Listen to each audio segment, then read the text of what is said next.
Assalamu alaikum wa rahmatullah and welcome back to the Safar series.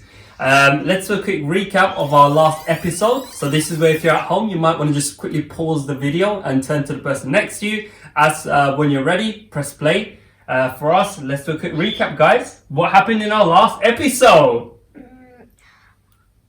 Muhammad Sallallahu Alaihi Wasallam's uncle, him and his uncle went on a business class trip. Oh, very nice. A bit louder, Habib. Anything else? I forgot the other. Who did they bump into, Yahya? No. You don't remember? He went on a business trip along with his uncle to Syria. As they were going along, they met a monk in a monastery, and the monk, he was called Bahira. What was his name? Bahira the monk. And Bahira the monk, he realized that he was he was going to be the actual next prophet and messenger, and he advised that they both turn back, so he didn't carry on with the journey itself. We also talked about the trade routes and also the 4 sacred months which came along and led to the alliance of the virtuous. Okay, anyway, in today's episode, guys, we are going to be looking at Khadija radiallahu anha. Khadija radiallahu anha, also known as Khadija bint Khuwaylid, and she was born to a very noble and wealthy family. And her upbringing, she had such good upbringing, and she focused on her akhlaq to make sure that she had really good manners. And through that, as she grew up, she always spoke the truth, and she always done really good and helped others. And this gave her the title of At-Tahira, the pure one. The what? Pure one. The pure one, because people knew how clean she was in terms of her dealings with people and the way she used to interact, and therefore she was given that beautiful sort of title. And not only this, as she grew up, she became a very successful businesswoman, and partially because of her characteristics and manner. Every single business dealing, whenever she used to go buy and sell something, she would always deal with the best of manners. She would never ever try and rip anyone off. She would always speak truthfully and always highlight all the good things that she could. And these good morals really did build her in terms of her business. In fact, she became, through her trading of buying and selling, a whole host of different clothing, material, and all sorts of things that she would import in from other countries and then sort of export out as well. All of these things, along with her traits, actually led her to become one of the most wealthiest women amongst Quraysh. So she was very wealthy and she had a lot of money.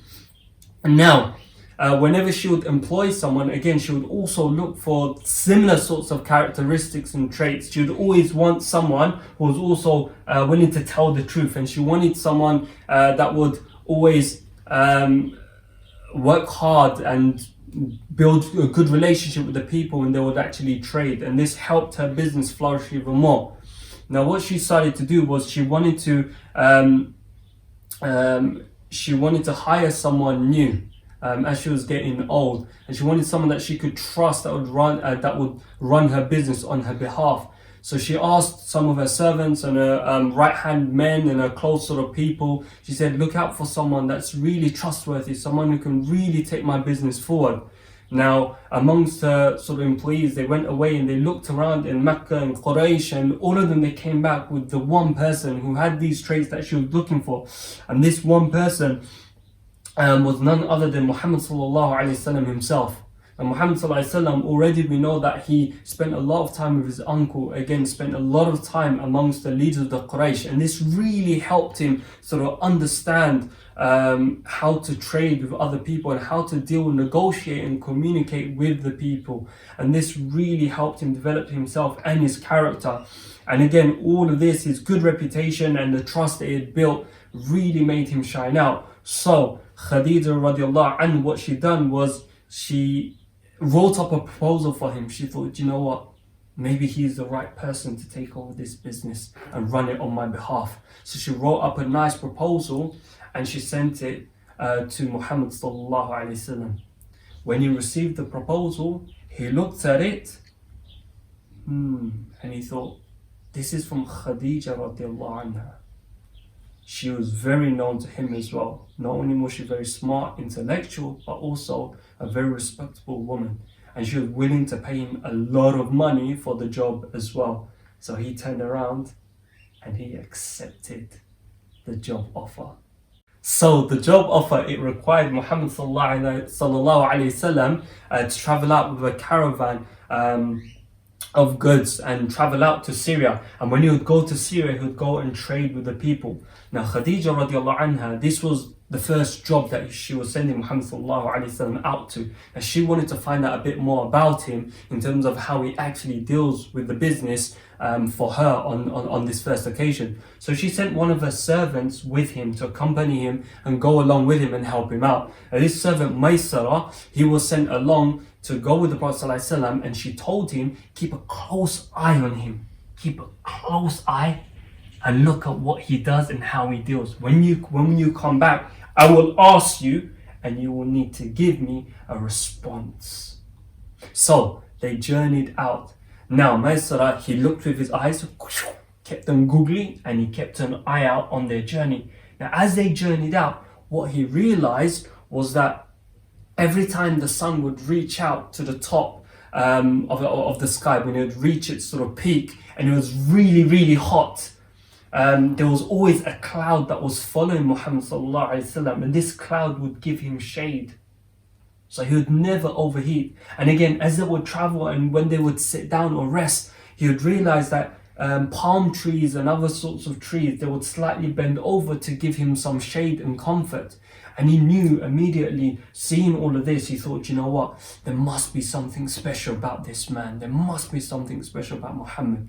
Again, when they reached Syria and they began to trade, he was absolutely amazed to see how Muhammad ﷺ was actually trading. He spoke the softest and kindest of words. When he was selling, he was always truthful and honest. And as the people came and bought from him, they were really excited and happy with their purchases, that they were going and spreading the word. And then more people were coming to buy. So as more people were coming to buy, what was he making more of? Money. Ting, ting, ting. He was making a lot more money. So now finally, when they made all the money and he had sold everything that he had to, they traveled back. And finally, when they traveled back, the Prophet ﷺ, he made so much profit, such that when he actually got there,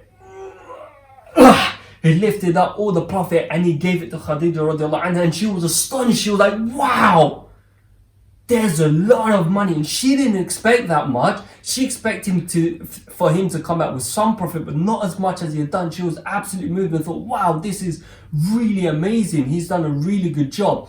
And she paid him really handsomely as well, and he went off. Now, then she turned to Maysara and she said, what do you have to report back to me, Maysara? So Maysara turned around and said, everything that I saw met what we had heard about him. He was really truthful. His dealings were absolutely impeccable. It was one of the most best sort of dealings I've ever seen amongst people. And not only that, when he was traveling, he was getting shaded as well. Like, everything was so nice and kind to him. I think he's very, very special. And this really moved Khadija radiallahu anha as well, because she thought, you know what, this is actually really amazing. Not only was he really honest, not only was he able to bring back a lot of profit for her, but also everything she heard, it really uplifted not only her impression of him, but also her sort of business as well, such that she thought to himself, you know what, he's actually got all the qualities that of someone that she really required, not only as a business person, but also as a partner. So she decided to make a proposal, a wedding, a marriage proposal. So she sent a marriage proposal to Muhammad sallallahu alaihi wasallam. And when he received the proposal, he was really happy as well. He went to his uncle and they agreed for him to get married. Now at the time, Khadija radiallahu anha, she was 40 and Muhammad sallallahu alaihi wasallam was 25. How old was he? 25. So again, it just goes to show you that age doesn't really matter. When you found the right match, it's time to go ahead. Oh no, the lost camel.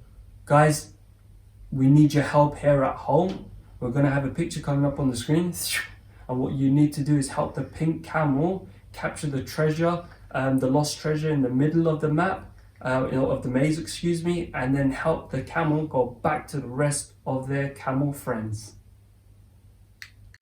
So Khadija radiallahu anha, she was a pillar for Muhammad sallallahu alaihi wasallam, meaning that she supported him all the way throughout his life. the time that they spent together. Khadija radiallahu anha, she would help him out with her wealth when he had a lack of wealth, or when he didn't have as much. She also helped him out when people wouldn't listen to him. She was there to support him all the way throughout with her words, with her comfort. Together they had 6 children. How many children? 6. 6. 2 sons and 4 daughters. The 2 sons were called Qasim and Abdullah, and the 4 daughters, that's your task for today, guys. We would like you to go and research the names of the 4 daughters and send them in to our email so we can make some shout outs and announcements in our next episode. Anyway, Muhammad sallallahu alaihi wasallam would always say that in terms of the best of women in the previous nations was Maryam alayhi salam. Maryam alayhi salam was the mother of Isa alayhi salam, or Jesus. However, in my nation, the best of women is Khadija radiallahu anha. And this just goes to show you her status and how noble and amazing she was. In fact, there was one time when Jibreel alayhi salam, he came to Muhammad sallallahu alayhi wasallam. So the angel Jibreel, he came to Muhammad sallallahu alayhi wasallam and he said to him, O Muhammad, Khadija radiallahu anha is on her way to see you with a dish of food that she's prepared for you. When you see her, send her greetings from her Lord. Send her greetings, i.e. Allah subhanahu wa ta'ala is saying hello to her and sending her greetings of salam, and also send her greetings from me, the angel Jibreel. Can you imagine how amazing that must be? Allah subhanahu wa ta'ala is saying hello to one of the human beings on this earth, and it was none other than Khadija radiallahu anha, and that was such an amazing status. And not only that, Jibreel alayhi salam also said, and give glad tidings that she has a palace made of hollow pearl for her. So beautiful and rich pearl in paradise, she has this palace. And this is another sign just to say, hey look, you know, Jannah is waiting ready for you, O Khadija radiallahu anha. And she must have been really excited and happy when she received that news and message. And Muhammad sallallahu alaihi wasallam, he would always mention Khadija radiallahu anha afterwards, later on in his life, even after when he outlived her, because she meant so much to him. And this is why it's so important to build that relationship and rapport with your families, with your parents, with your spouses and your loved ones together. Also Khadija radiallahu anha, what made it even more so special was she was one of the first to actually accept Islam as well. Guys, what do you think we learned from today's episode? Well, I did learn some things, and I also remember this.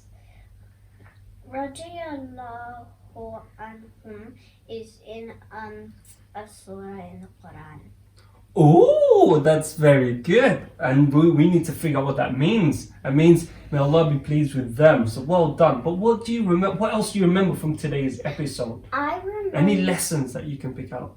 I think I remember some. I remember that Muhammad sallallahu alaihi wasallam was selling some things to people, and so many people brought so many stuff from that shop, and as they brought some stuff, Muhammad sallallahu alaihi wasallam also received so many coins and gave it to Khadija radiallahu anha. Very good. And asked to marry her so they can continue getting these good things. Oh yes, they did get married. But why did people keep coming back to buy from them? What character manners did he show the people? Yeah, do you remember?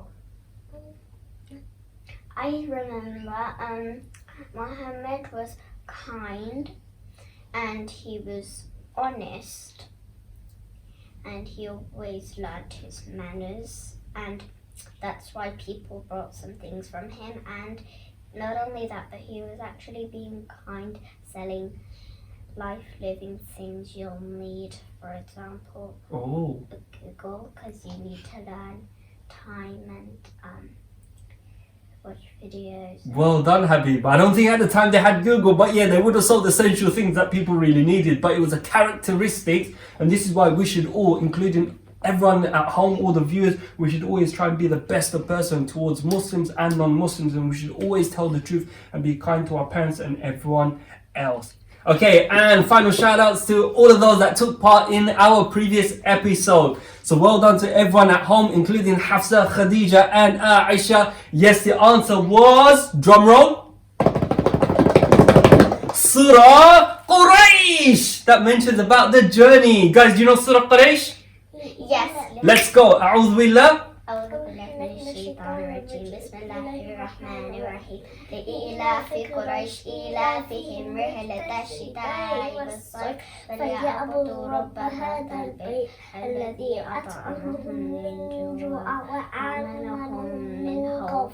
Well done, guys, mashallah. Hopefully you guys at home know it. If you don't, turn around to our app and pick it up from there. Habiba, what's your question? I also wanted to say you should still be kind and tell the truth to people and honest, even if that person isn't being kind to you. Very good, Habib. Well done. Some very wise words of wisdom there. Even if someone isn't kind to you, you should always be nice and kind to them because it may change their heart itself.